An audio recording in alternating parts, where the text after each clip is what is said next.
بسم الله الرحمن الرحيم والضحى والليل إذا سجى ما ودعك ربك وما قلى وللآخرة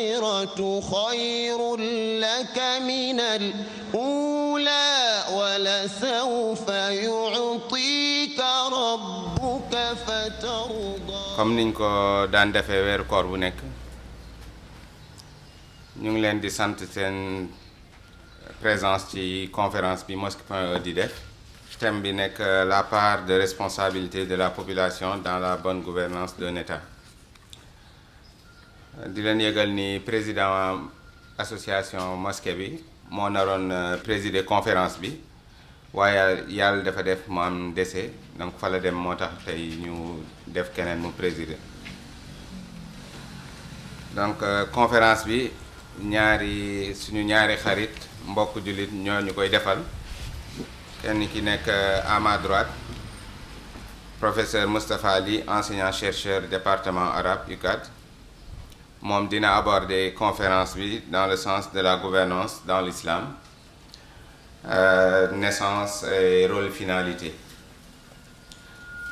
mbokk mi nekk à ma gauche Makhtar Ndiaye docteur Makhtar Ndiaye dina aborder dans un sens beaucoup plus général de la gouvernance et donner surtout dans le contexte du Sénégal. ñoo ngi nuyu di gërëm di sant mbokk yi nga xam ne ci ñoom la yàlla jaaral jotaay bi pour mu am di dajale nag ngërëm yooyu ak sant yooyu yépp ci loxo ki représenté jàkka ji fii ak ki représenté yeneen structures yi nga xam ne xëy na jotuma kaa xam waaye daal su ma doon gàttal dama doon wax ne nuyoo yépp ñoo ngi koy toog ci suñu mbokk imam Mbuub ak Balla Pereira ñu jottali ko mbokk yépp comme ni ko président de séance bi waxee ni léegi que suñu jotaayu waxtaan bi ñoo ngi koy def sur la gouvernance dans l'islam wala en islam mu nekk nag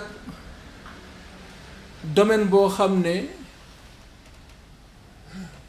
ni ñu yonent bi sallallahu alayhi wa sallam avertiroon mi ngi bokk ci yi ñuy njëkk a jalgati ginnaaw dundam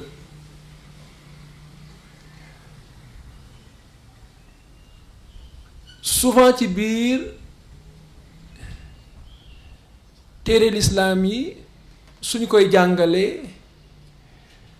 ñoo ngi koy jàngale tantôt ci as-siyaasatu shar'iyya wala ñu ne al ahkaam as-sultaaniya wala nizaamul xukmi fi l-islaam wala al xaakimiya yii yëpp c'est des concepts qui se recoupent pour wone que ne y a une manière de gérer une société,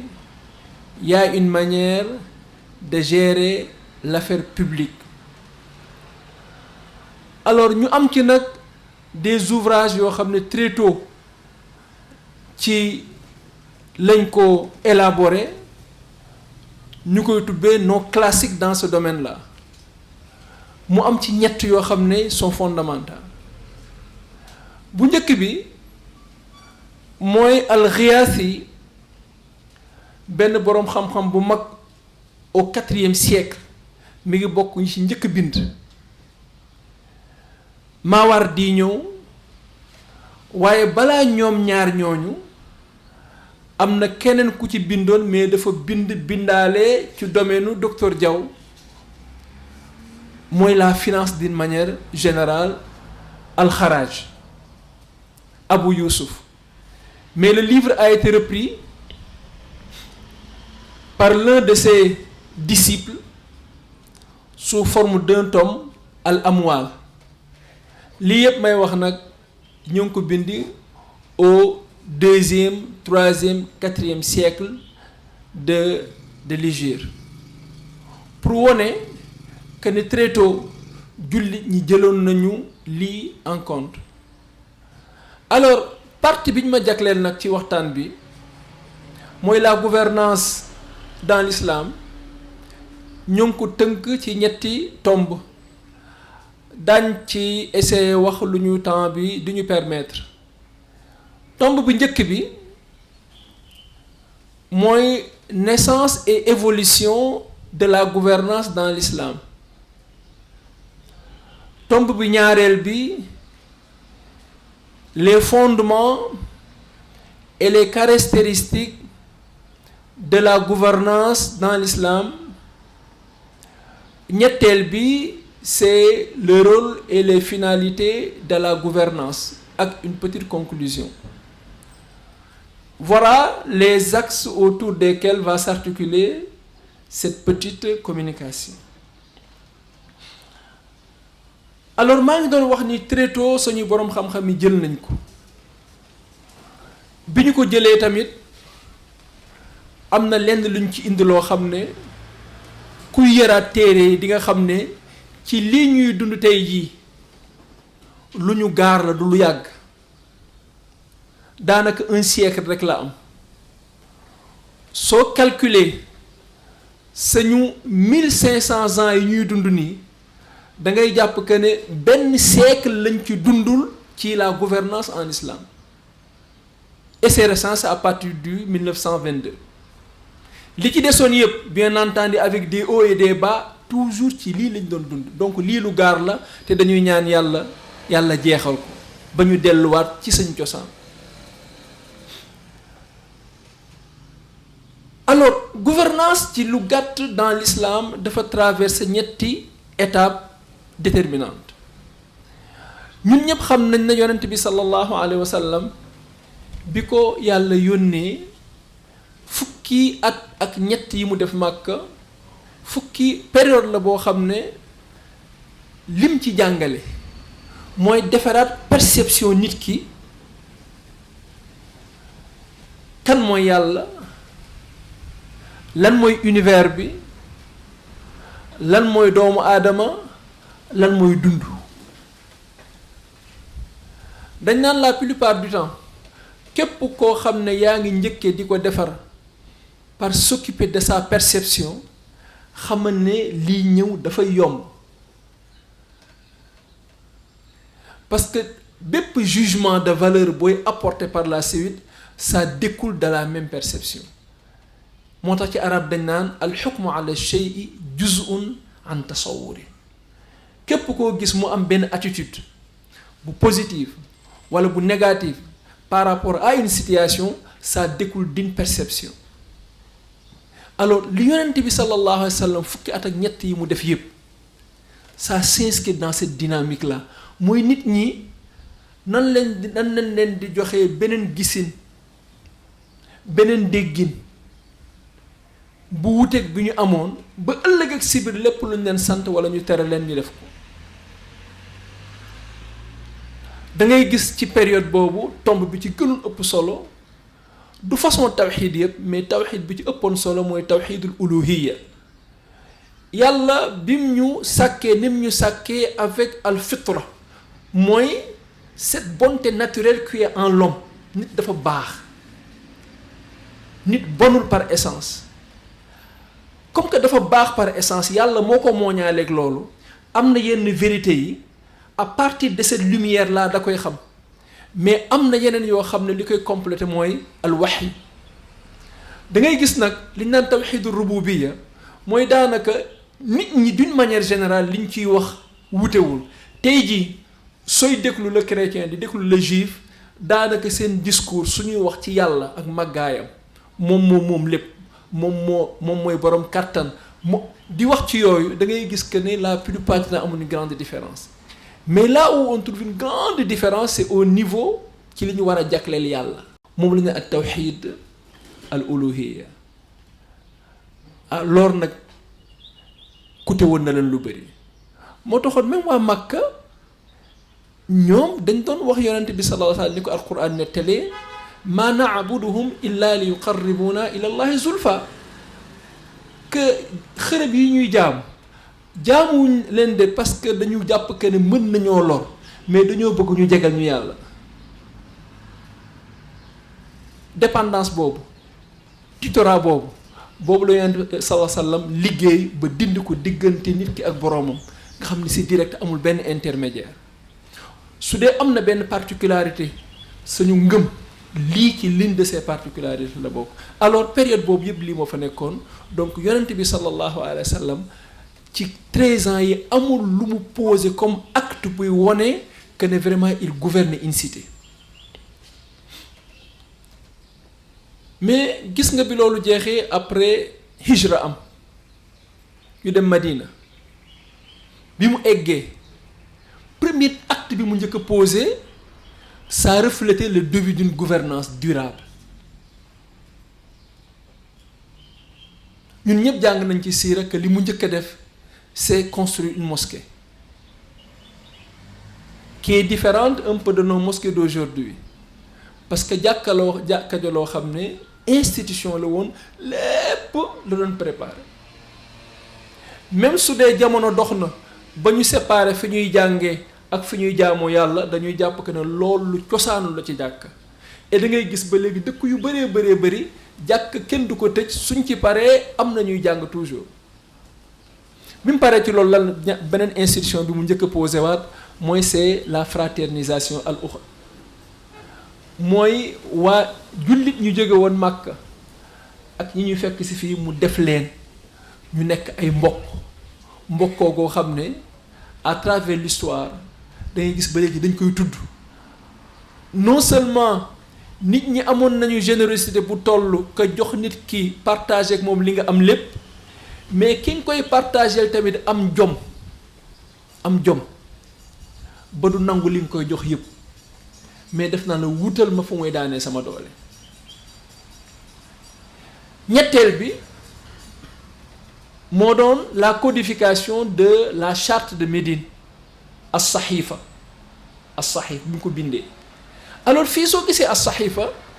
nga koy jàng yenn saa yi à travers ces clauses, da nga naan qu'est-ce qui se passe? Al-Qur'an mi ngi wàcc dogagul, al-wahyi mi ngi ñëw. Pourquoi yonent bi sallallahu alayhi wa sallam doyluwul wahyi bi nga xam ne mi ngi wàcc di accompagner nit ñi ni ñuy dundee, mais avec tout cela il a pris le soin jël benn charte boo xam ne moom la bind pour déterminer rapport jullit ñi nga xam ne ñoo jóge woon Makka par rapport ak ñi nekk fii, juif yi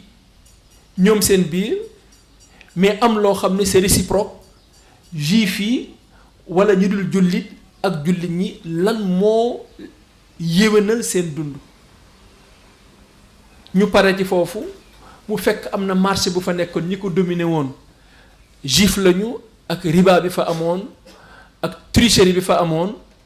xëy na à l'époque li mu gisoon que ni lii mënu ko soppi, mu créé beneen marché parallèle. Mais boroom xam-xam yi dañ naan ci période bi sur la naissance de la gouvernance que yonent bi sallallahu alayhi wa sallam dafa ëmb pouvoir yu bëree bëri nga xam ne bi mu génnee àdduna yàlla mayaatu ko keneen. al-Qarafi al-Maliki yàlla daf ko gindi ci benn sew-sew ci sunna yonent bi sallallahu alayhi wa sallam. daf ne yonent bi li mu def yëpp jullit bu nekk mënu kaa def, parce que bi mu koy def c'est par rapport à des autorités, à des pouvoirs différents. daf ne am na loo xam ne yonent bi def na ko sallallahu, daf ko def en tant que yonent ku yàlla yónni. am leneen loo xam ne daf ko def en tant que chef d'état, imam. am loo xam ne daf ko def en tant que magistrat. am loo xam ne daf ko def en tant que un homme ordinaire comme vous et moi. am loo xam ne daf ko def en tant qu'un spécimen unique. Alors sooy jàng sunna war nga bàyyi xel ces différentes fonctions que le prophète sallallahu alayhi wa sallam occupé. Alors Qarafi bi mu jëwee indi téere bi al ihkam fi tamyiz al fatawa min al qada, téere bi du début jusqu'à la fin loolu lay teqali. Donc dañuy gis que ne pendant ces 9 ans wala 10 ans le règne du prophète sallam moom moo occupé woon yëpp moom moo doon yonent moom moo doon imam moom moo doon juge yéen a ngi fàttali ko xadis ba innakum la taxtasimuuna alayya mooy ñaar ñu ñëwoon di attew ci kanamam bi ñu waxee ba pare mu ne ko yenn saa yi di ngeen am ay différence seen biir am kenn ci yéen koo xam ne làmmiñam dafa set wecc dafay éloquent mu wax ma wax ji leer ba ma atteel ko ni ma ko déggee ci moom kenn ku nekk ci yéen na xam ne képp ku ma jox lenn ci àqu moroomam na xam ne safara laa ko daggal bi mu paree kenn ku nekk daf ne moroom jëlal bàyyi donc il exerce tout à la fois comme ni njàngee ñun ñëpp siira am na loo xam ne da ko doon def mais pour moom la da doon woor continuer ñun tey jii soo déggee que ne 7h30 jot na soo ci yokkaatee bëgg tuyaaba ay bàkkaar nga ciy am donc ay jagle la yonent bi sallallahu alayhi wa sallam moom la ñu jagleel que ne doo lekk sarax doo lekk zakat dañ la koy tere ay jagle la am na ci loo xam ne nit la comme ñun day juum comme ni muy juumee comme bi mu ñëwee fekk waa Médine ñuy def seen naan creusement jël ay garabu tàndarma jël bee boole ko pour production bi gën a bëri mu ñëw ne leen loo leen di def ñuy wax ko mu leen tee ngeen bàyyi rek yàlla su bëggee production bi jëm ci kanam dina bëri safaan bi tamit ñu bàyyi comme que moom moo ko wax l'année suivante mu gis que ne production bi dafa wàññeeku ak doole mu laaj lu xew mu ne ko yaa ñu fekkoon ñu doon def technique bi nga wax ñu lii mu ne leen seen mbiru àdduna yéen a ma ko gën a xam yenn saa yi les laïcs un peu extrémiste ci xadis bi la ñuy jàpp naan ci biir diine l'islam dans la vie civile amul diine parce que yonent moo ne moom ñun ñoo ko gën a xam suñu mbiru àdduna alors que contexte bii moo taxoon mu ko doon wax que ne bi mu koy wax daf ko wax en tant que nit su ko waxoon en tant que yonent du juum parce que wax yu mooy ànd ak moom alors Xaraafi def ci liggéey bu am solo loolu mën nañ ko jàpp mooy première phase de la gouvernance nga xam ne tous les pouvoirs étaient concentrés entre les mains du prophète sallallahu alayhi wa sallam mais appuyés par la révélation du juum wala fu njuum te amee yàlla corriger ko automatiquement te correction la boo xam ne publiquement lay nekk pas en privé keroog ndeysaan bi may mujj mag dama nekk ci jàkk yonent bi di julli gee ñu ne allahu akbar rek imaam bi jàng fatiha rek ne yaa ayyuha nabiyu lima tuharrimu ma ahalla allahu laka tabtaghi mardata azwajik alors nga naan ko mii lii ci néeg bii la amee woon parce que fi mu doon jullee néeg baa ngi nee sa ginnaaw yaa de cela encore 14e siècle lu tax ngay araamal sa bopp loo xam ne yàlla daf ko daganal ndax pression bi ngay def sa biir kër mooy yenn yi nga xam ne yonent bi def na ko en tant que doomu aadama jaarul yoon yàlla wàññi ko ci pour ñëpp ñu mën cee jàngi xame si alors la deuxième phase c'est la fondation maintenant ça c'était la naissance parce que les principes de bonne gouvernance yonent bi sallallahu alayhi wa sallam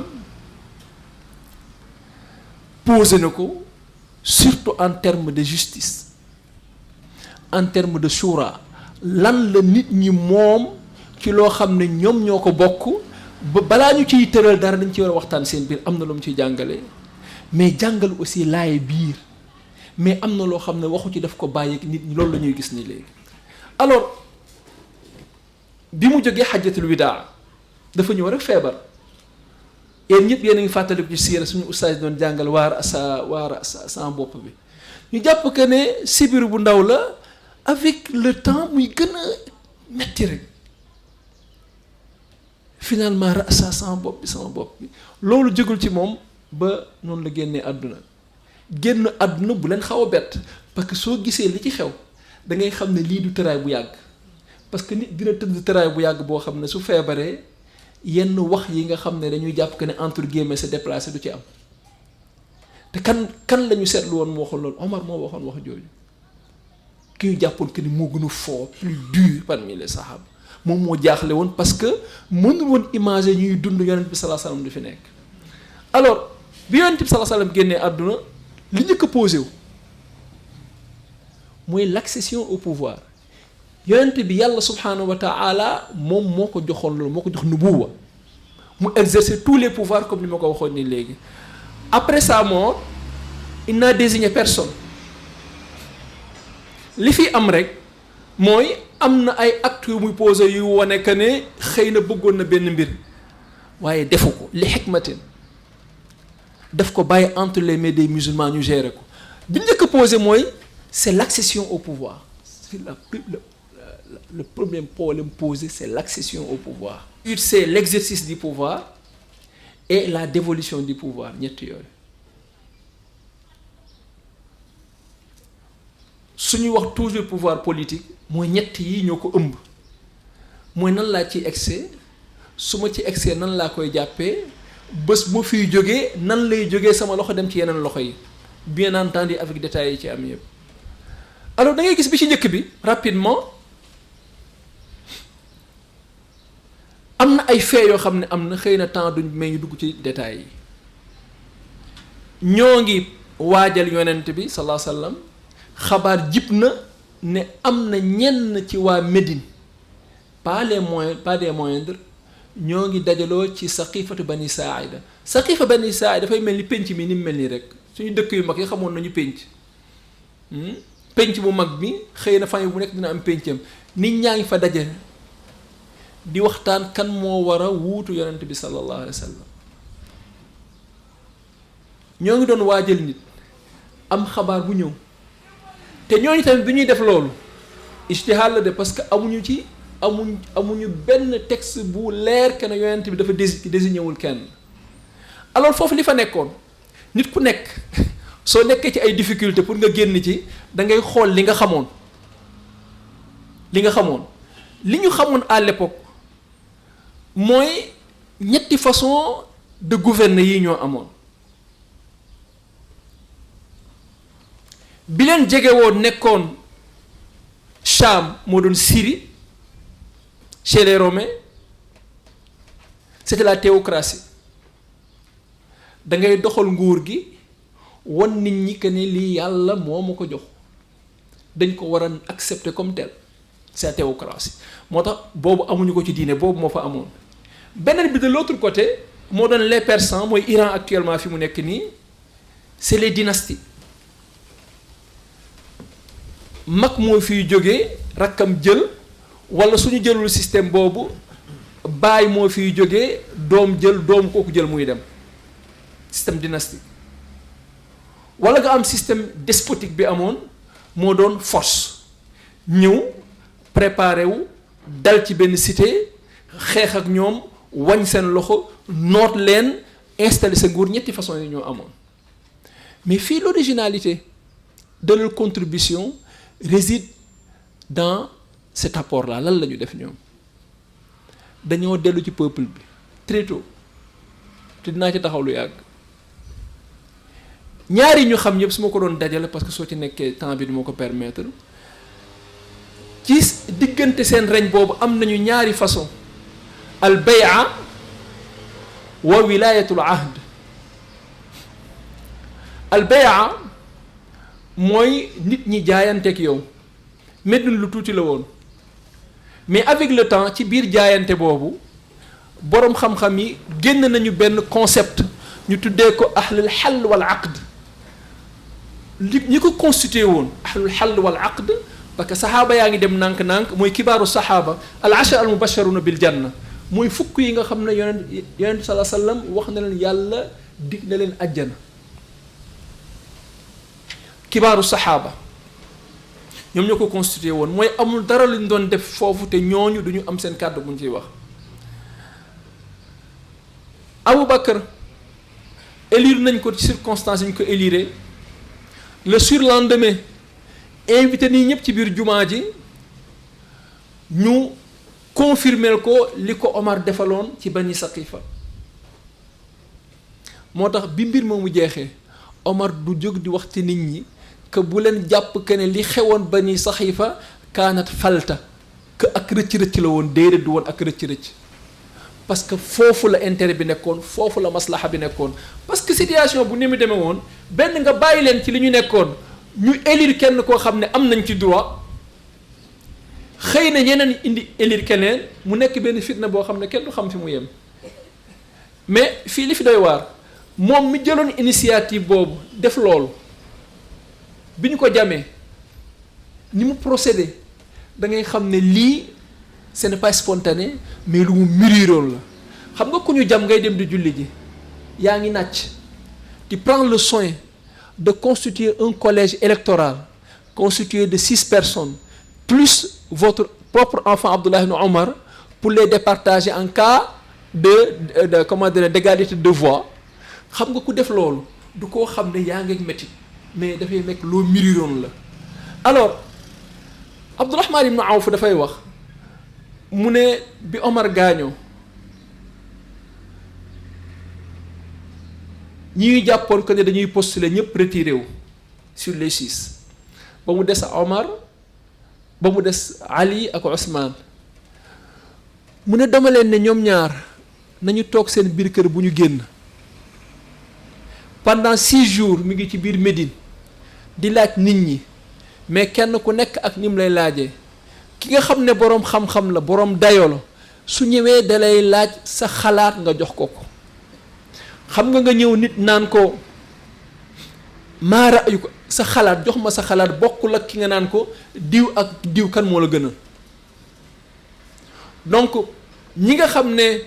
ay saxaaba lañu woon waaye nekkuñu ñu ràññee. La plupart du temps pendant ces 6 jours là bi muy dem di leen laaj daf na leen diw ak diw kan moo la ci gën a bi mu dellusee ba ñu far Ousmane ak li ci am yëpp ak reñam yëpp da ngay gis après boroom xam-xam bi ñu tëggaatee loolu yëpp dañu ne l'accession au pouvoir nit su bés boo eggee ci pouvoir enfin benn première conclusion bi ñu ci njëkk jàng mooy ci biir l'islam amul benn mécanisme bu figé amul benn mécanisme boo xam ne naan bii la ci nii lay accéder au pouvoir mais c'est laissé à l'appréciation des musulmans selon leur contexte selon le temps bépp système boo xam ne gis nga ne moo gën a mën a refléter nit ñi li ñu bëgg ak li ñu doon def xamal ne moo gën a dëppoo ak sharia. Alors bi ñu ñëwee di ko élaborer mooy ñi ma leen doon wax sànq ñoom Mawardi bi ñu ñëwee dañoo poser as-sulta le pouvoir ne est-ce que c'est un mandat wala c'est une tutelle wala un tutorat loolu nag moo feex sañu téere yëpp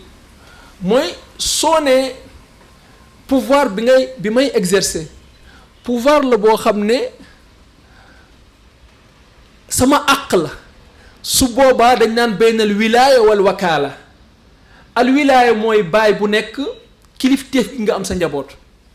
kilifteef googu xale yi joxuñu la ko yàlla subhaanahu wa taala moo la ko jox kenn mënul maye sa doom te yaa ngi dund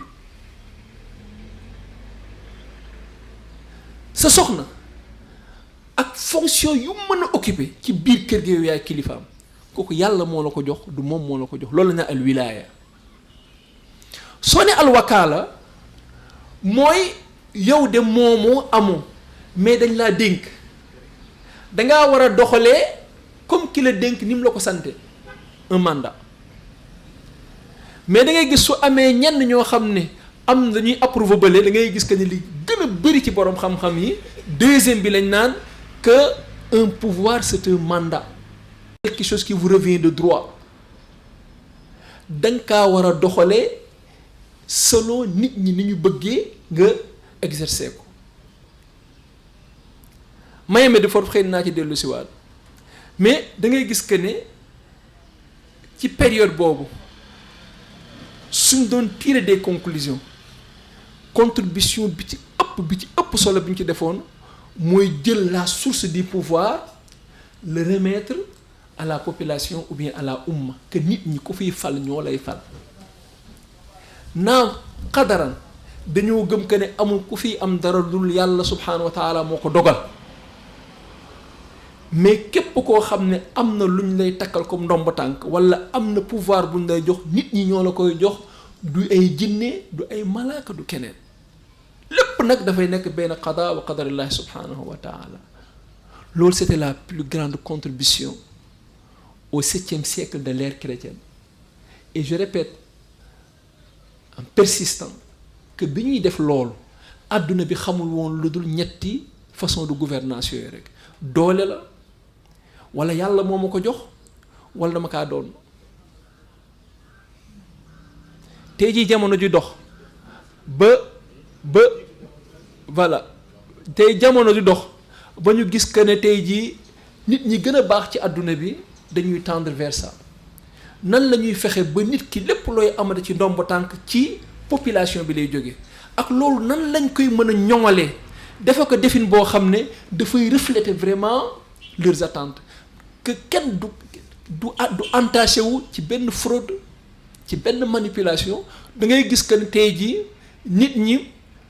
même su dee du point de vue éthique am na fu ñu toll mais du point de vue technique mën nga def de telle sorte que système boobu tamit su fiable de 100% mais mooy gën a jege exprimer cette volonté là. alors su dee lii mooy leur contribution mu am beneen phase bu ñëw mooy ginnaaw Omar bi mu génnee àdduna mooy c'était la catastrophe par la suite. La catastrophe mooy ci wàllu gestion du pouvoir c'est un échec par la suite parce que dañoo delluwaat ginnaaw lii lu bees lu ñuy indiloon dañoo delluwaat ginnaaw mu nekk dynastique c'est la dynastie omeyyade yàlla na leen yàlla yërëm tey jii dañ naan erreur la parce que c'est par rapport à nos contextes par rapport à l'évolution mais tey jii xëy na ki nekkoon ci contexte boobu di wax mën na leen trouver amal ay ngànt tax ñu defoon loolu mais nekkuma ci dynamique boobu tey jii xëy na su ma nekkoon ci cours ak yu demee noonu. alors échec am na mais su ñuy wax foofu échec c'est du point de vue purement politique la gestion du pouvoir l'exercice du pouvoir mais par contre les autres domaines de la vie c'est une grande réussite du point de vue social du point de vue économique xëy na nañu am lenn luñ ci sof et du point de vue intellectuel c'est-à-dire li ñuy wesaaree xam-xam. alors soo ñëwee ci ñetti phase yooyu rapidement da ngay gis que ne après on a un état la umma est là il y a un référentiel qui est là ñett yi mu am nag benn déséquilibre boo xam ne daf ñoo dab par la suite par rapport ak li amoon mooy da ngay gis saxaaba ridwanullahi alayhim dañ doon focaliser ar raïya mooy nit ñi mais avec le temps da ngay gis on a connu ce qu'on appelle un état hypertrophique mooy état boo xam ne il est là mooy def lépp su deful kenn du def dara ba à la longue loolu lim ñu indil mooy ñëpp dañoo toog ñëpp démissionné ñëpp naan état bi alors que loolu du cosaan ci diine bi cosaan ci diine bi mooy umma bi soo gisee yonent bi sallallahu alayhi wa sallam première clause bu as-saxiifa mooy bi mu njëkk a prononcé le mot umma lim ci wax mooy almuslimuuna min quraysh wa yathrib walladina yalxaquuna bihim ummatun waaxida mooy jullit ñi nga xam ne ñoo ngi jóge Màkka ak jullit ñi ñu fekk biir Médina ak beneen jullit bu mën a ñëw ëllëg ak si biir nañu xam ne ñii ñëpp benn communauté la donc c'est une communauté par allégeance ce n'est pas une communauté déterminée par une zone géographique wala par l'État-nation comme ni ñu koy gisee nii mais c'est au-delà de ces considérations ñaareel bi soo delloo ci Alquran dañuy gis yàlla subhanahu wa ta'ala suy wax ak ñun ci Alquran qui parle avec la communauté sooy comparer aay yi nga xam ne dafa ñëw di wax ak jullit ñi la communauté musulmane ak yi nga xam ne dafay ñëw di adresser al imam parce que noonu lañ koy waxee waliyul amr dañuy gis que ni c'est peu par rapport ak lële donc umma bi toujours mooy base bi umma bi mooy lépp c'est déterminé par la umma tey da ngay gis que tey jii mën nga am état boo xam ne mën na tudd islamique mais affaire l'islam safu ko mën na nekk état boo xam ne xëy na l'islam sam na ko mais il est entouré par des réalités antagonistes mënatul afficher lenn li mais nit ñi su boobaa ñuy mën a assumer yenn yi xëy na ma yem foofu rek jox ci benn misaal pour le cas du Sénégal gis ngeen balaa mendicité bi mel ni un phénomène nii nga xam ne ñëpp dañ koy bañ gis ngeen Sénégal biñ ko coloniser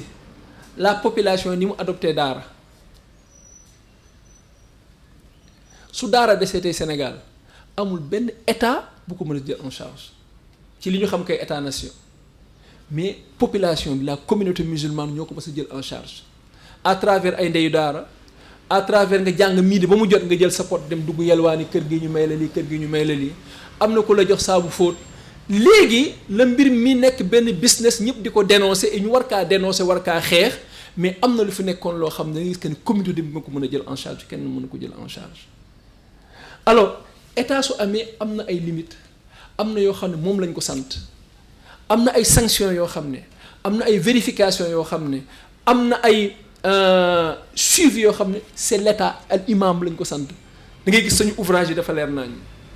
mais da nga ciy gis li ci gën a bëri c'est la population. Imagine-toi tey Sénégal rek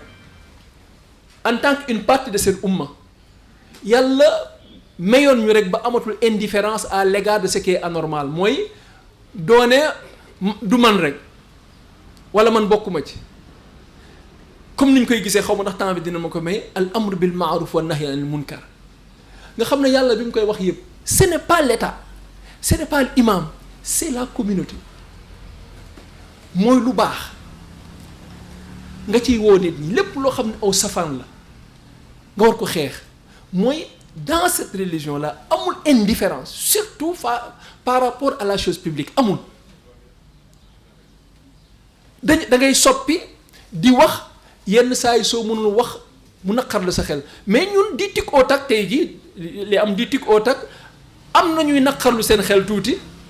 mais da ngay gis li ci bëri même li waaye mënoon defatu ko ma jël benn cas rek soo jëlee Auchan defuma campagne ni anti campagne wala yeneen yi nga xam ne sénégalais yi ñoo ko moom soo duggee alcool bi sàngara bi ni mu nekkee ci biir xam nga mënoo ne Auchan dafa araam mënoo ne yeneen grande surface yi dañoo araam parce que lépp a ngi ci biir lu baax ak lu bon a ngi ci biir mais tey mënoon nañu am fulla ak fayda ba koy jaay sàngara nga def ko ci biir marché bi foo xam ne ki ko intéressé rek mooy dem foofu doomu jullit yi nekk ci kees yi da nga leen di yërëm yenn saa yi parce que yenn saa yi dañ lay laaj sax damay liggéey vraiment maa yore suñu kër bi mais man maa yi nekk ci kees ga da ngay mujj naan ko solil kees gi demal ci beneen foo xam ne mën nga faa def ñaari demande yooyu mais te loolu lu simple la loo xam ne il suffisait ay nit jóg ci rek du campagne du xeex kenn mais organisation rek comme que lii c'est un choix mais nañu bàyyi nit ñi nga xam ne aussi dañu bëgg a dund ñu may leen lii mais da ngay gis yooyu amatul affaire cette indifférence là ñu ñaan yàlla na ko yàlla jële fii nii alors nga am nag al umma comme la base nga am état comme le sommet nga am un référentiel qui est là mooy li ngay def da nga ko teg fu leer non seulement da nga ko teg fu leer mais yàlla tamit ci yërmandeem def de telle sorte que ce référentiel boobu par rapport au domaine bi nga nekk da ngay gis que ne ay généralité la lay joxu la loo xam ne daf lay tënk sooy xool dans notre vie spirituelle li naan al ibadat suñu jaamu yàlla yi wala ni ñuy jëflante suñu biir les transactions soo ko comparé ak dans le domaine de l'usage da ngay gis que ne l'islam premier domaine bi ak deuxième bi dafay préciser mu leer nañ que lii dafa araam dans vos transactions riba dafa araam quel que soit nit ñi ni ñu ko jëlee tricherie dafa araam dafay leer mais soo ñëwee dans le domaine de la gestion de la chose publique et du point de vue de macroéconomie da ngay gis que ne daf lay jox des grandes lignes des principes avec le temps nga gis nag foofu source principale bi koy gérer moom la ñu naan al masalih al mursala xam nga dans l'islam dañu am 11 sources de législation après alquran ak sunna am nga yeneen 9 yu fi nekk al masalih al mursala mooy 6e bi lan lay tekki mooy ay yiw ay mbaax c'est des biens et des services qui sont là yàlla terewu la ko sant la ko c'est à vous maintenant de l'adapter aux besoins mu nekk nag source bu rëy daanaka jullit ñi li ñu defoon ci bi ñu génnee biir Médine lépp mi ngi reposé woon ci source boobu almasalih al mursala saxaaba yi li ñuy def li ma doon wax ni yëpp am na ci loo xam ne teguwul ci alquran teguwul ci sunna mais ci almasalih al mursala xëy na ci débat yi daan ci ñëwaat donc amoon nañu ñett yi alors bi ñu amee ñett yi da ngay gis que ne li ci génn rapidement mooy dans ces 3 domaines de la vie mooy dans la vie politique dans la vie économique dans la vie sociale gouvernance boobu ñu doon wax amoon na benn rôle bu mu doon jouer du point de vue politique du point de vue social et du point de vue économique. La gouvernance, le rôle de la gouvernance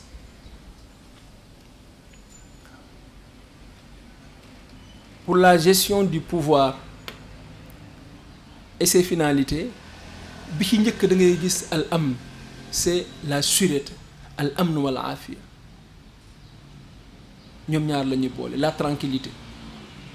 at'amahum min ju'in wa amanahum min xawf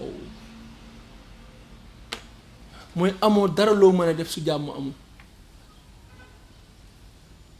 te jàmm dañ koy suuxat balaa ñu koy soxla doo xaar ba fitna am nga soog a woote jàmm mais ay pas yooyu posé la pour ngeen mën ci egg. ñaareel bi mooy le rôle du pouvoir public dans la gouvernance mooy amatul kenn koo xam ne mi ngi fi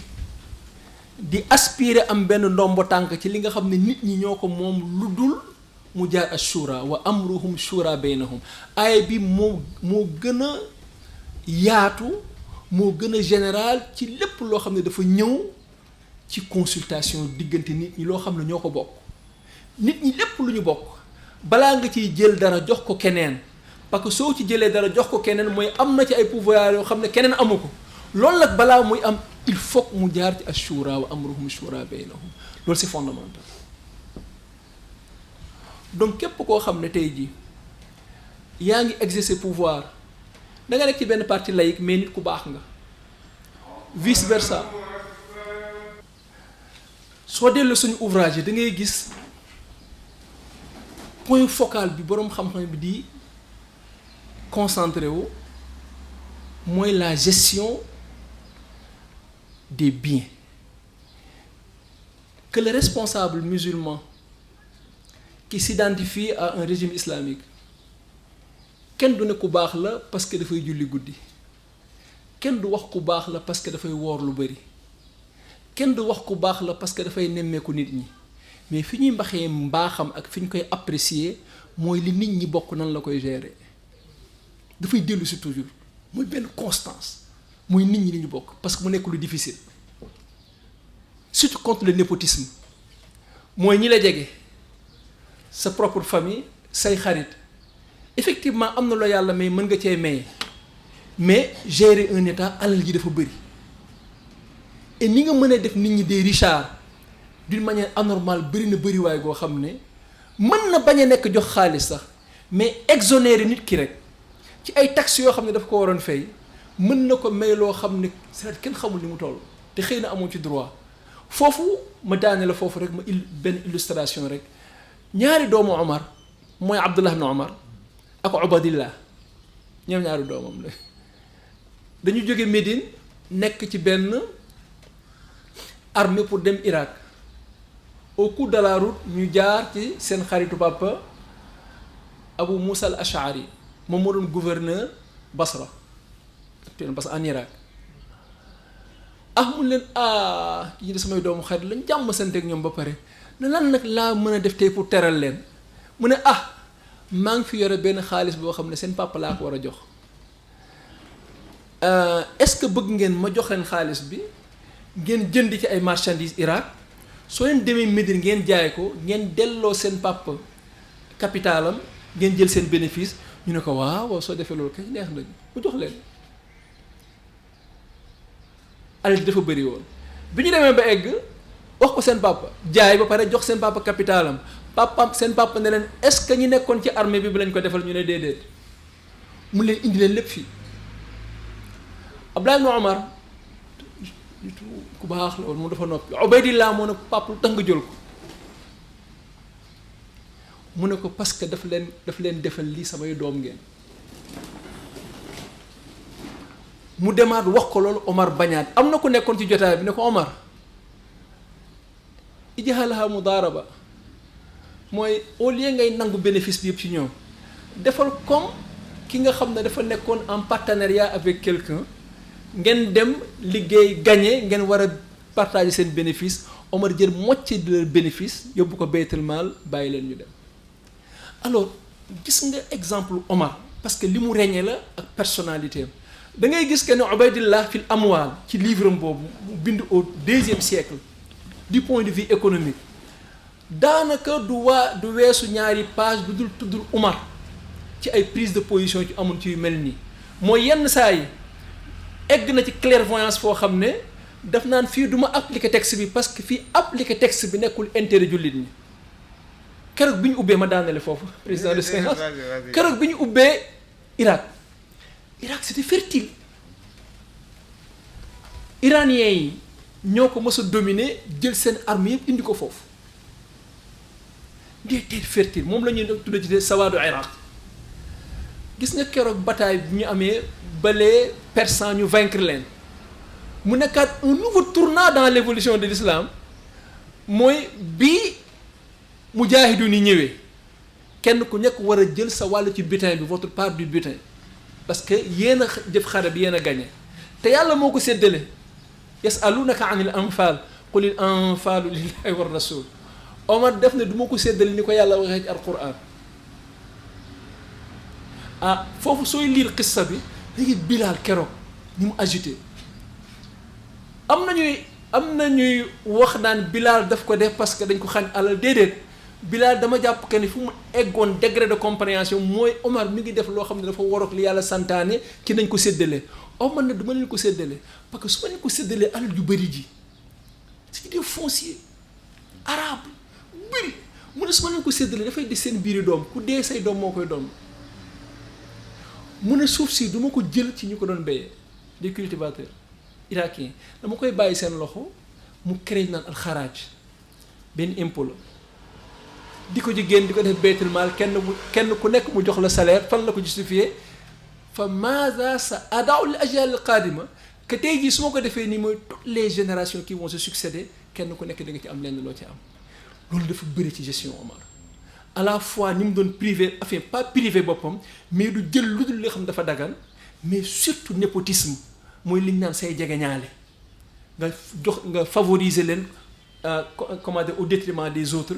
mais fii daal li ma fi bëgg a daane ne xëy na suñu dellu suñu mën ci eggale mooy dañuy jàpp que ne tey jii képp koo xam ne yaa ngi naan diine ñor na ma nga nekk ci benn régime wala ak foo mën a nekk na nga xam ne sooy manipuler de l'argent na nga xam ne c'est le point le plus essentiel pour la réussite d'un gérant comme dans la gouvernance islamique du say julli guddi du say wóor yu bëri du na nga nekk ak nit ñi mais li ñu teg sa loxo nan nga ko gérer wa sallallahu sallam wa barik ala sayyidina Muhammad yow ñu yeela ci biir yeewu boobu nga nekk donc ci biir yeewu la ma fekk yeewaat ma man li may xalaat mooy fi bu nekk nii benn affaire bu ñu manqué ci wax ji laa ko xamee mooy société civile musulmane soxla nañ ko société civile musulmane ndaxte lii ñu réeree yépp dafa am loo xamante ni moo tax ñu réeree ko dañ ñu transmettre génération en génération di fekk am na loo xamante ni transmettre ñu ko donc bu ñu demee ba mu yàgg mu mel ni lii situation bi ñu nekk nii moo naturel xoolal rek li mu fàttali ni 1400 ans durant 1400 ans ñu ngi nekk ci gouvernance islamique ñu ngi yaakaar ni ci suñu nelaw comme su fekkoon nii la ñu mës a nekkee fekk matul sax 100 ans li nga xamante ni nekk nañ ci situation bii nii damay fàttali benn expérience bu ay scientifique defoon ñu jël ay golo teg benn échelle teg ci kaw échelle bi ay fruits saa yu benn golo yéegee pour jël fruits yi yeneen golo yi ñu sotti leen ndox bu sedd génération golo boobu golo benn golo bu ngay yéeg dem ci fruits yi rek yeneen golo yi ñoo koy téye dóor ko mu bàyyi fruits yi ñu dem ba mu yàgg génération boobu ñu génnee ñenn ñi indi keneen koo xamante ni nekkul woon ci génération boobu saa yu ñu defaatee ñu dem même chose ñu dem ba mu yàgg ba nga xamante ni golo yëpp xam nañu kenn warul yéeg fii te kenn xamul lu tax amul kenn ku ñu sotti ndox waaye ñoom ñëpp mànkoo nañu bu kenn yéegu jël fruits yi pour ma nag suñu génération bii fa la ñu toll tey jii am na loo xamante ni nekkuñu di ko uti mel ni soxlawuñ ko xam nañu ñëpp soxla nañ ko waaye ñëpp dañoo toog kenn warul réclamer loolu donc mu mel ni génération yi dañoo pikiir loo xamante ni buñ ñu yeewul du ñu dem jëli ko amul interdiction dañoo war a xooli nu ñu ko dem jëliwee te pour man société civile musulmane boobu en tout cas non lay soxla nañ ko ndaxte société civile boo xamante ni day xeexi ay góor jigéen di xeex ay yeneen ay daganal ay prostitution ak ay yooyu du société civile boo xamante ni li mu expliqué nii rôle gouvernance ak rôle population bi di umma bi ci suuf dinañ ci gis seen bopp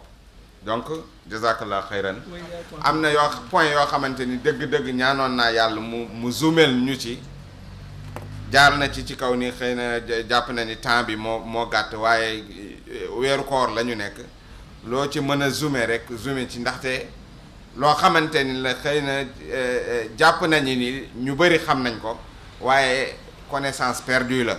ndaxte même bu fekkee jàng nga ko benn sur 10 ans da nga koy fàtte après donc le mieux loo ci mën a zoomer rek ndaxte ëllëg dañu jële lii diffuser ko donc lu ci nit ñi gën a mën a jàngee rek ñu jàngee ko xëy na am na yeneen tamit suivi conférence yi yu ñu bëgg a def moo di conférence bu ci nekk yenn aspect yi ci gën a important ñu woowaat conférencier bi ci yeneen séance mu zoomel ñu foofu ba nga xamante ni ñu mun ko partager diffuser ko soit en écrit ou bien en digital jazakumullah xayran ñu dem julli ñëwaat continuer. yéen a ngi doon fàttaliku premier axe bi ñoo ngi ci waxtaane woon ñetti mbir la naissance de l'État ou bien la gouvernance, la fondation ainsi que l'évolution ñett yi lañ ci waxoon ci tomb bu njëkk bi. tomb bu ñaareel bi ñu nekkoon di wax ci nature ak complémentarité ci ñett yi ñu limoon mooy al umma ad dawla al masdar mooy la umma l'état le référentiel. bi ñu waxee ci ñaareelu point bi dañu ne dafa am benn déséquilibre boo xam ne tey jii kenn ku nekk ci dina ko constater par rapport ak li saxaaba yi ridwanullahi alayhim dundoon ci rapport bi war a am entre la communauté et l'État. yenn saa yu boroom xam-xam yi suñu koy symboliser dañ koy symboliser sous forme d'une pyramide renversée. soo amee pyramide nga gis angle bi mooy nekk ci kaw base bi nekk ci suuf dëgër dañ ne ku bëgg a xam rapport bi am entre l'État et la communauté la umma na xool forme pyramide et suñ ko déggee niñ ko warul déggee mooy suñ ko renversé da ngay gis li nekkoon ci kaw ni muy sonne par rapport li nekk ci kaw li nekkoon ci kaw suñ ko renversé mu nekk ci suuf ak li mu yenu ci kaw ni mu toll. tey jii li gën a bari ci li ñuy dund dans le monde islamique mooy loolu mooy ni ñu jëlee lépp sëf ko état ñun en tant que communauté en tant que nation ñu jàpp que ne lépp ci moom lay jógee alors dara du jóge ci ñun c'est catastrophique. alors rapport boobu dama yaakaar que ne tey jii su dee am na lenn lu ñu war a liggéey li ñu fi dese kay parce que le mal est profond yenn saa yi suñuy biir suñuy waxtaan dañu naan kenn ku nekk da nga ciy waslu àq parce que lii nga war a def soo deful lu dul lii nga am ci yeddaange mais ku gis société bi ni muy demee que ce soit dans l'espace public dans l'espace privé de tout point de vue da ngay xam ne le mal est profond lii nag li koy soppi du jour au lendemain mais temps bi mu jël ba egg fii ci yàqute dina jëlaat temps bu toll noonu wala li ko ëpp parce que yàq moo gën a gaaw ak defaraat donc il faudra toujours s'inscrire dans cette dynamique là donc su dee am na tey jii liggéey bu ñu war a def ci domaine bi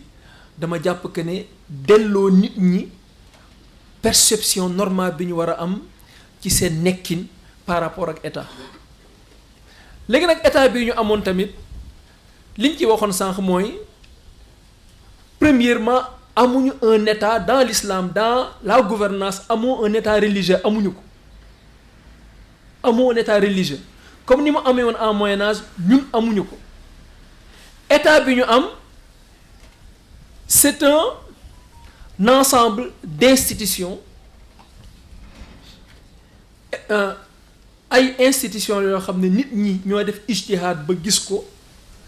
gis que ne lii mën na yéwénal seen nekkin kenn ku nekk ci ñoom koo xam ne gis na am na leen lu gën lii nga diingat ko amul benn bàkkaar loolu mooy danger wax que ne un état il est religieux parce que lépp lu religieux c'est sacré et lépp lu sacré am na nu ñu koy war a aborder mbir nag entre guillemets si c'est profane mooy ñun ci sañuy pexe bopp ñun ñoo ko indi da ngay jàpp que ne sa effort la ak effort ñi nga xam ne ñoo bokk ak yow keneen ku dul yow mën na am mu gisee neneen lu wuteeg ni nga gisee mais bés boo déggee loolu na nga yaatu dënn jàpp que ne loolu muy def waroowul ak diine donc ce n'est pas un état religieux état bi ñu am ñaareel bi état la boo xam ne en matière de shura comme niñ ko doon waxee c'est rare mu eggoon ci l'unanimité li ñu naan al ijma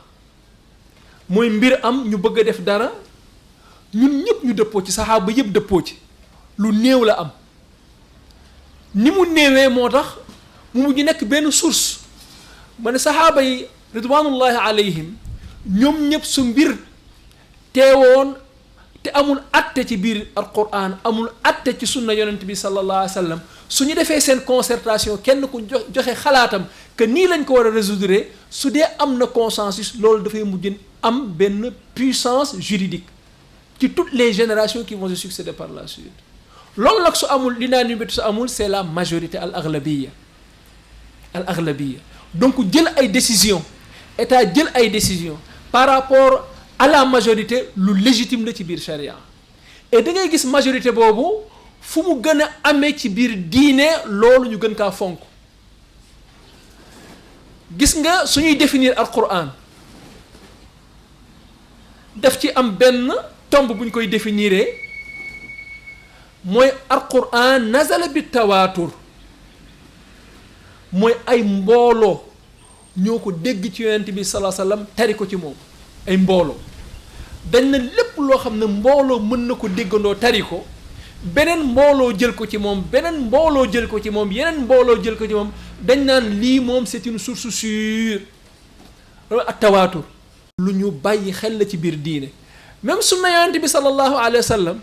da ngay gis xadis boo xam ne xadis ak tawaatur la ak xadis al ahad ñoom ñëpp da yem nañu àtte mais bii nga xam ne ay mbooloo ñoo ko solo yéen sallallahu alayhi wa sallam lu mel ni innamal a'malu binniyat commencement bi benn nit la waaye après ay mbooloo ñoo ko tere donc da ngay gis que ne notion majorité lu ñu war a jox solo la mënoo fi nekk minorité mu wóor la minorité nga bëgg a réclamer loo xam ne majorité bi ñoo ko moom loolu lu ñu war a tenir compte la sañu gouvernance mooy nit su amee yenn poids yi ci wàllu présence am loolu dañ ko war a tenir compte par rapport à ses choix ñetteel bi ma daane la foofu li ñu waxoon ci état bi sànq moo doon notion bi ñuy jàngal actuellement dans nos universités la séparation des pouvoirs yàlla xam ne dañu koy présenter ba ñu jàpp que ne ñun xamuñu séparation du pouvoir qu'avec Montesquieu c'est pathétique alors soo delloo suñu fatra boobu waxoon naa leen ci njaal benn yonent bi lépp la concentré woon mais di nga doon gis alxalifa mooy l'institution xalifale c'est l'exécutif ñoom ñooy saytu ñoom ñoo am ay taxawaay mais à côté su divergence amee toujours il y avait des juges qui étaient là ki ci gën a ràññeeku mooy Ashuraih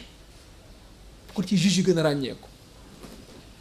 ñoom tamit ñu tëgg ci ay xam-xam yoo xam ne en matière d'établir des preuves loo xam ne ba léegi soo koy lire da nga naan waay sori woon nañu fi ñu tolloon que ne dafa bokk ci principe yi en matière de prouver quelque chose qu'un magistrat mënoo statuer selon ta connaissance mën nga xam que ni lii moo am mais kenn du la permettre en cas de jugement nga juger selon li nga xam que ni lii moo am mais selon des preuves parce que loolu soo ko defee tu ouvres la boîte de Pandore dafay nekk benn jurisprudence boo xam ne ëllëg ak si biir kenn xamul fu muy mujjee alors amuñu woon benn institution boo xam ne c'est législatif comme nu ñu koy waxee dans la séparation des pouvoirs mais soo leen xoolee suñu système juridique bi ñu am soo leen gisee toujours am na terme bu de al fuqaha di ngeen koy dégg lu bëri boroom xam-xam yi fii ci wolof dañ naan boroom xam-xam yi wala al ulama mooy ñu doon utiliser c'est une reconnaissance de pair ce n'est pas une institution qui était là en bonne et due forme mais c'était une instance boo xam ne kenn du leen fal mais c'est leur père qui les élit mooy tey jii soo ñëwee Sénégal soo tuggee yoon domaine xam-xam suñ ne la diw ak diw ak diw da ngay nangu parce que ils ont ce qu'on appelle la reconnaissance des pairs mooy ñi nekk ak ñoom xam nañu ñii mooy ñan tey ñi may jàngal samay ndongo ñu ne ma sañu oustaz dafa fort loolu waruma nax c'est normal ñu wax ma loolu par rapport ak âge bi par rapport ak expérience bi mais ñi ma nekkal ak domaine suñ ne moom jàmbaar la ci domaine bi loolu war naa kaa jàpp loolu nag moo amoon et soo xoolee al fuqaha wal ulama lépp lu sañu assemblée bi di def mooy suñu instance législative yi li muy def ñoom exactement il faisait ça et mieux encore mooy yàlla ni mu waxee ak ñun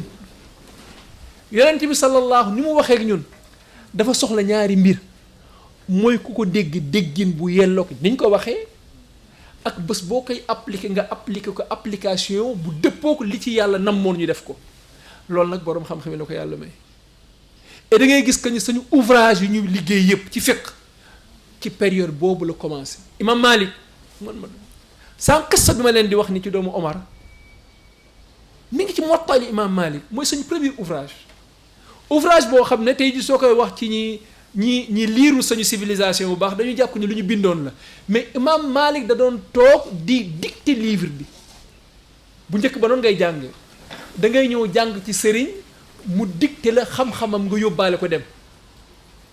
soo demee loolu mu la dicter da ngay jàpp que ne loolu mooy cosaan bi loo ci yokkaat loolu balaa manuscrit di ñëw ak bind am loolu la woon c'est-à-dire c'est sur les mémoires moo tax nga gis ñaal ay motta yu bari dafa am parce que ndongo yi mu njëkk a jàngal li ñu yóbbu moo gën a bari ñi mu mujjee jàngal parce que il était dans une vérification permanente mooy li boroom xam-xam di war a wax tey jii li ma jàngoon bi ma nekkee étudiant balaa ma koy partager war naa defaat vérification mën na am ki ma ko jàngal moyens yi ma am tey jii pour vérification moom amu ko woon à l'époque loolu mooy xam-xam mooy toujours yaa ngi def mise à jour li ngay jàng moo tax dafay dal xel te yàlla daf ciy def barke subhanahu wa ta'ala donc loolu laa bëggoon juste sof ko ci li ma waxoon entre rapport bi war a am entre al umma ad dawla et al masdar ñett yi effort bi ñu ci war a def ma doon jeexale nag sànq ci les 3 domaines de notre vie dans la vie politique dans la vie économique dans la vie sociale sànq bi ñuy dem maa ngi woon dans la vie defe naa sociale ci laa nekkoon économique foofu sànq xëy na bi ñu noddee rek ma xaw a perturbé wu tuuti am na lu ma leen ci fàttee wax moo doon Ubaydillah comme que moom moo gënoon xam nga da ngay am sa doom yi koo xam ne moom moo gën a mën a jàmmaarloog yow nga am ci ñoo xam ne ils sont dociles mooy sama papa wax na jeex na di nga gis sa doom na mais lu tax paa bi def li Ubaydillah moom moo gënoon bi ko papaam dama koy nangu li mu njëkk a wax mooy mais ñun ñoo ko moom Abdoulaye Omar mu noppi rek mu dem ñëwaat mais ne ko papa mais ñun dañ ko garanti loon mooy xaalis bi ñu jënd ci ay marchandises suñu pertoon ñun dañ lay delloo sa capital. Omar ne ko defalu ko ñeneen ñi il faut mu defal leen ko et finalement gis nga solution bi mu jël mais solution bi su ko jëlee da ngay gis que ne doom yi li ñu wax ils ont le droit du point de vue fiqh mooy soo jëlee alal boo xam da nga ko garanti mën nga cee yaxantu nga jël sa bénéfice yóbbu ko mais bés boo pertee ci endosses les responsabilités parce que ni ngay endosser responsabilités yooyu fay bi ni nga koy garanti leen loolu mooy justifier nga mën ko utiliser mais da ngay gis Omar dafa doon xool beneen côté la doon xoolee c'est du côté népotisme que lii su ma ko defee li mu mën a jur ëllëg ak si biir parce que ay saxaaba lañu seen gestion nit ñi dañ ciy référé wu toujours moo tax nga gis daf leen privé loolu su ñu ñëwee nag ci troisième bi ma daanale foofu mooy du point de vue social la gouvernance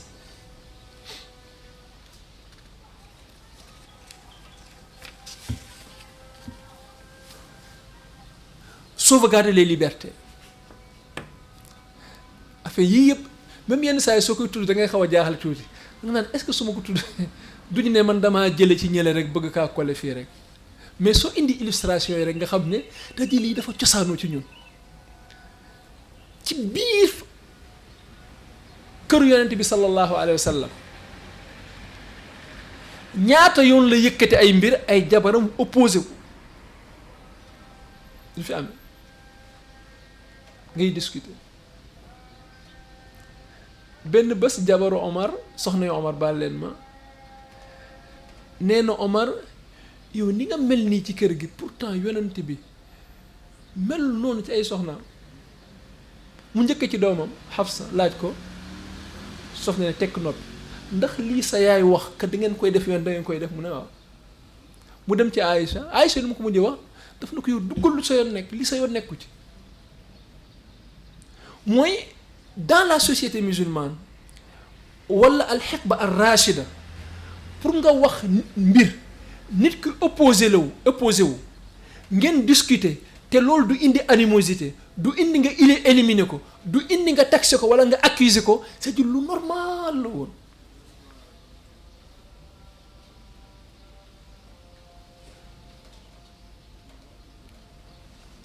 même ci élection Aboubacar ci élection Ousmane opposition moo amoon da ngeen gis koo xam ne ñun gisuñu ko mais finalement bi ñu élire ñëpp dañoo dem donc dañuy jàpp que ne liberté dafa lënkaliku ak suñu gëm nit ki soo libreul mënoo gëm ni nga war a gëmee nit ki soo libreul mënoo jaamu ni nga war a jaamoo moo tax da ngay gis que ne liberté bi ñu am c'est beaucoup plus profond que bii ñuy wax ni liberté la boo xam ne mooy choix yi ngay def c'est des choix intimes xoolal ni ñu toogee fii rek toute la journée kenn lekkul kenn naanul et tu es libre de le faire amul tey jii soo fi nekkoon di lekk ci mbedd mi kenn du la wax dara parce que Sénégal la ñu nekk waaye am na loo xam ne yaa ko choisiral sa bopp mu jaral la tamit nga assumer ko donc soo demee seen dund da ngay gis que ne mi ngi bokkoon ci seen gouvernement mooy assurer ligne ñi loolu léegi nag loolu suñ koy wax dafa am leneen loo xam ne dafa xaw a niroog moom te bokkul ak moom mooy du luj mbëj dund nandement libre kooku bokkul ci liberté comme tey jii ñu koy gisee gis naa sëñ Mbuub ni mu góorgóorloo ci jàkka ji ak sa famille ni ñu nekkee ci borom ñaari tur yi nga ne comme que je suis libre dinaa xool kii kan mooy soxnaam ay doomam fan la ñuy fréquenter dem dugg ci vie privée te léegi yooyu dafa yomb ndax sañu matériel li ñu am ni c'est-à-dire facilité yi mu la defal noonu lay exposer en même temps il suffit nga xam yenn application yi rek daanaka nit ki ay communication même pire yenn saa yi nga am ay xarit yu placé yoo xam ne soo leen laajee yenn communication yi ñu retracé ko jox la ko mooy yàlla mooy aar yàlla mooy suturaal tey jii waxuma état de état c'est autre chose mais am na ñoo xam ne suñ la bëggoon créer ay contradiction yàlla xam ne su ci yàlla génnee loxoom soo motu fi mu mujjee du baax loolu ça n'a rien à voir avec la liberté. Deuxièmement, ñaaw njort xëy na nañ am yeneen jotaay dellu si waat ci bokkul ak li ñuy wax. ñaareel bi ci rôle yi ak finalité mooy la sécurité sociale dans la gouvernance, c'est-à-dire mënoo fi nekk di prétendre une bonne gouvernance ou bien une gouvernance islamique te amul sécurité sociale. mooy nit ñi ni leen yàlla bindee am na ñoo xam ne de facto mënuñoo daan seen doole, tantôt par une constitution purement biologique, tantôt par des circonstances bien déterminées. am na koo xam ne ni ko yàlla bindee mag la amul njaboot te yàlla xam ne ñoo ngi koy sàggane, am ñu ko yàlla may sooy wax ci li la yàlla xéewale di nga tudd lépp ba mu des njaboot. am na koo xam ne loolu la ko yàlla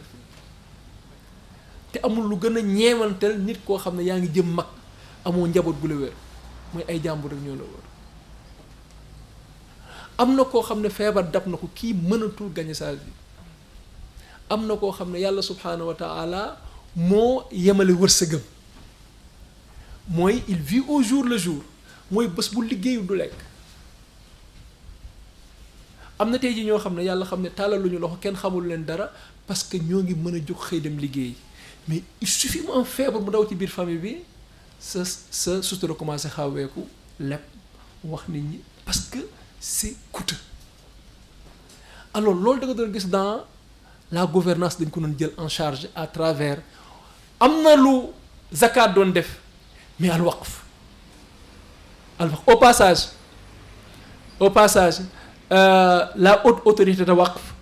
dina organiser benn colloque scientifique le mois prochain, le 11 le 12 à l'université. Vraiment soo leen ko mënee jàllale dina am solo trop pour nit ñi xam lan mooy waqf ak sa mission, rôle bi mu joué de par le passé ak tey jii à l'avenir, li mu mën a apporter, li mu mën a résoudre comme problème mooy yi ñuy gis dans notre société. yenn saa yàlla xam ne nga génn ci mbedd mi say doom lekk ba suur sol, ay xale interpellé la, yàlla xam ne tu n'as plus envie de manger. da ngay xam ne c'est-à-dire yàlla lim ñu wërsëgale ni mu toll, xale yi ak jigéen yi ak mag ñi yàlla xam ne suñu organiser waroon tuuti on pourrait les mettre à l'abri de tendre la main. yàlla xam na surtout weeru koor tey jii suñu xamee jàkka ji ndeysaan ñi dëkk ci boor boobu yàlla xaw na leen mën a gan, booru timis sa yaram dafay daw, neexul ci xol. yenn heure yi ngay gis xale xam ne fii du palaasam, neexul ci xol. alors waqf nag daf cee defoon liggéey bu rëy à travers ces 3 formes. waqf dafa nekkoon loo xam ne du nga nekk Richard wala nga nekk de la classe moyenne, ñépp a ko doon def, ku nekk am na benn façon waqf booy def, petit soit mu nekkoon benn culture boo xam ne l'autorité centrale dafa doon ci doon inciter nit ñi. xam nga suñu naan zakat ki koy joxe mooy ki am, xam nga ki denc Sénégal gi nga waxuma kii évalué par or, mais kii évalué en argent ku mën a denc tey Sénégal 200 000 francs une année, ce n'est pas n'importe qui. donc zakat ñi koy joxe ay benn la. xëy na zakat individuel ou bien personnel mooy bi ñuy dëkkmal nii, boobu suñ ko organiser woon, mais da ngay gis ñaar yëpp am na lu ñuy lijjanti. mais waqf dafa nekk benn financement durable boo xam ne da nga ciy jël toute une génération, da nga ciy jël toute une institution, da nga ciy jël l'avenir d'une famille, assurer leen benn formation, assurer leen benn bien-être. Dans 2 ans 5 ans 10 ans ñu génn ci pauvreté dem ci leneen. sooy lire dans l'histoire da ngay gis dans le monde islamique dañoo def waqf ba defaroon waqf al kilaabu dalla, les chiens errants, xaj yi nga xam ne effectivement dañ ko ne parce que mën na màtt ku nekk, dañ leen di jël au lieu ñu rey leen, mais am na fu ñu leen doon denc, kooku tamit kër la bu ñu joxe woon pour loolu. tey jii soo demee dëkk bi nga xam ne xëy na moom la ñu gën a ràññee ci Afrique ci waqf mooy Maroc. mais da ngay gis tout un quartier lu mel ni fi ma dëkk wala bu mel ni c'est rare nga dugg ci quartier ba doo fekk juróom wala fukki kër yoo xam ne du waqf. jox ko université quelques-uns de ces étudiants ay chercheurs ñoo dëkk fa wala ay étrangers ñun dëkk nañ ci benn kër 5 ans 6 ans ministère moo la koy jox kër gaa ngi fa soo fa dëkkul ñu luwee ko muy wax fu lu muy tey jii Sénégal am na fi mais liñ ci gën a sonal mooy soo ko bëggee constituer li ngay fay état bi au niveau des taxes c'est tellement énorme que finalement da nga naan jaru ko xam nga état bi mooy yenn saa yi yàlla daf lay nattu rek quoi nga am na ñoo xam ne seen yoon nekkul ci wàllu côté yooyu waaw notaire mooy les frais de notaire c'est tellement énorme ci li ci gën a bari ci état bi lay dem donc tey jii pour développer waqf état bi rek moo ci mën daal sinon tey jii soo amoon sa kër bëgg kaa transformer def ko waqf li nga ciy fay du point de vue notarial dafay bëri te état bi moo mën teg exonérer loolu xëy na incha allah ci jotaay bi dina am ñu ko dégg transmettre ko au ma jeexalee ci ñetteel bi mooy al furud al kifaiya da nga doon gis la gouvernance du point de vue social dafa doon veiller sur al furud al kifaiya li ñu naan les obligations collectives xam nga yàlla subhanahu wa taala lim ñu sant ñaar la dafa am loo xam ne c'est individuel am loo xam ne c'est collectif fii soo delloo suñu téere yi suñu la expliquer différence bi dañu naan li nga xam ne yàlla daf la kaa teg gàll ko sa loos c'est indi yaa ko war a def kenn mënu ko def sa place soo ko bàyyee incidence yi bëriwul noonu yëpp sa kaw da lay këpp ku bañ a julli ku bañ a julli ku bañ a woor ku bañ a fonk say waajur ku bañ a yërëm jigéen yooyu dafay nekk yoo xam ne conséquence bi sa bopp mais par contre li nga xam ne niñ ko définir mooy ñun ñëpp la ko yàlla sant ñu def ko en amont mais en aval si quelques personnes se distinguent le prendre en charge les autres sont dispensés léegi nag foofu dañ ci doon wax lu bëree bëri soo gisee lépp loo xam ne ça touche la communauté sooy xool ñoo ngi koy loger ci les obligations collectives mooy nit ñi war a dem def yenn spécialité dem jàngi ko am ñoo xam ne dañoo war a yéen dem métier yi am na ñoo xam ne dañoo war a jël en charge des questions qui sont là suñ ko jëlul kenn du ko jël yooyu nag en amont c'est-à-dire la gouvernance daf ko war a jël en charge que lii dafay war am toujours parce que lu tax mu war ko jël toujours parce que bés buñ ko négliger les conséquences seront dramatiques xoolal tey jii ñu bàyyi ay métiers dans le cadre médical ndax coono bi ci nekk état bi ñu amoon benn état boo xam ne c'est la bonne gouvernance du ko jël en charge la gynécologie da ngay gis ñu ci nekk surtout su dee jigéen da nga naa amatoo vie de famille ndax li muy laaj xëy na xam ngeen yeneen spécialité loolu état bi moo ko mën a jël en charge su ko jëlu en charge dans tous les domaines toujours am na domaine spécialité yoo xam ne c'est moins fatigant et ça rapporte beaucoup nit ñu ko yàlla bindee soo ko bàyyee du dem ci loo xam ne dafa bëri coono dafay dem ci li nga xam ne toujours moo gën a néew ay coono te li mu koy rapporter di bëri yàlla moo ñu bindee noonu